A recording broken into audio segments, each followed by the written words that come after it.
Let us solve this system of simultaneous equation. Okay, so in this simultaneous equation we have one equation that is linear. So linear, it means the highest power there is just 1. We can just see x plus y is equals to 5. And then in the second equation we have a quadratic, okay, because I can see x squared and y squared. Okay, so how can we solve this question here? So we are going to get this linear equation and make x or y the subject of the formula, and then substitute it in the other question, which has a quadratic. So let me get x plus y is equals to 5, and then make y the subject. So this will be 5 minus x. Okay, so this here will be our value for y. And then I'm going to get the second equation, y squared plus x plus y squared is equals to 51. Okay, I should have said x squared here. So this will be x squared plus x, okay, plus, so where there's y squared here, I'm going to replace with 5 minus x, and then squared is equals to 5, 1. Okay, and then from here, what do we see? Okay, we see that we are still going to have 5 x squared plus x, and then here we're going to multiply. Okay, so it will be 5 multiplied by 5, that will be 25. 5 multiplied by minus x, it will be minus 5x, and then minus x multiplied by 5 to be minus 5x again, and then minus x multiplied by minus x, it will be plus x squared, which will be equals to what? 51. Okay, and then from here we can group the like terms. So we see that x squared and x squared will become 2x squared, and then this minus 5x plus x is going to be minus 9x, and then this 25, okay, we can bring this 51 the other side, so it will be 25 minus 51. So what will that give you? Okay, 25 minus 51, to be minus 20, is it 26? Yeah, it will be minus 26, which is equals to 0. So we have this quadratic equation to solve now. Okay, so let's create space on top.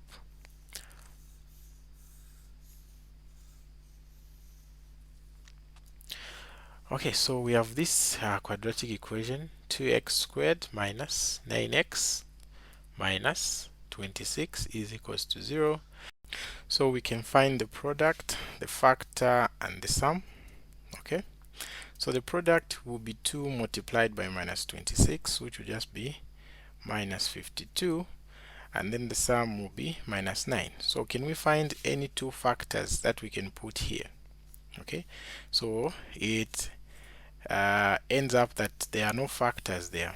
Okay, there are no factors there, so it means we'll have to use the quadratic formula. So from this quadratic equation we are going to get our a, which is 2, our b, which is minus 9, and then our c, which is minus 26. Okay, and then we use the quadratic formula. So quadratic formula states that x is equals to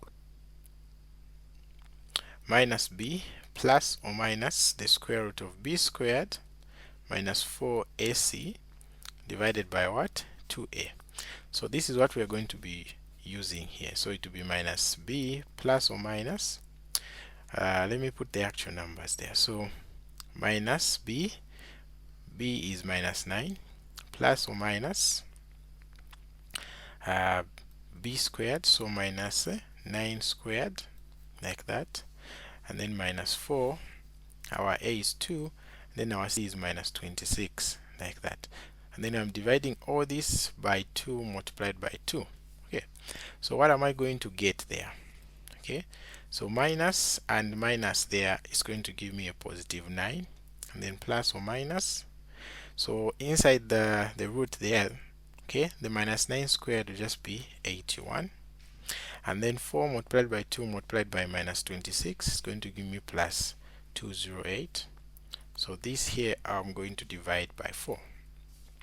Alright, so from there, what are we going to have?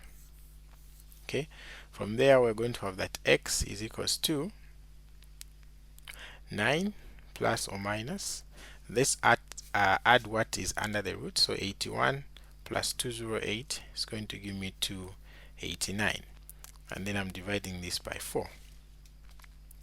Alright, so this will be x is equals to 9.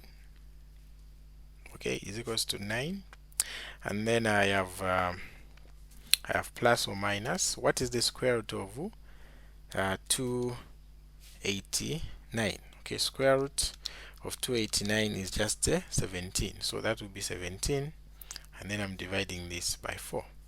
So I'm going to have two answers. So the first one will be 9 plus 17 divided by 4. Okay, so this here is going to give me a 26 divided by 4, which will just be what? Just be 6.5. Okay, so that will be our first answer. And then my second answer will be x is equals to, so here we got the plus. Okay, now we're getting the minus, so it will be 9 minus 17 divided by 4. This is going to give me minus 8 divided by 4, which will just be minus 2. Okay, so we have the two values of x there, okay, that we found. Okay, we have the two values of x there. So the first one is x is equals to 6.5, and then the second one is x is equals to minus 2. So now remember, okay, remember that our y was just equals to 5 minus x. So if my x is 6.5, it means my y is going to be equals to 5 minus 6.5. So this will just give me minus 1.5. Okay, and then if y is equals to 5 minus x, and that x is minus 2, I'm going to put minus 2 there. It means our y is just going to be equals to what? 7. So we have two sets of answers. Okay, so we are going to represent them in a coordinate form. So if my x is 6.5, then it means my y will be minus 1.5. And then if my x is minus 2, it means my y will be 7. Okay, so this here is the final answer for this problem. So please like, share, and subscribe to my channel. And for those who need extra lessons, you can inbox me on my WhatsApp number in the description below.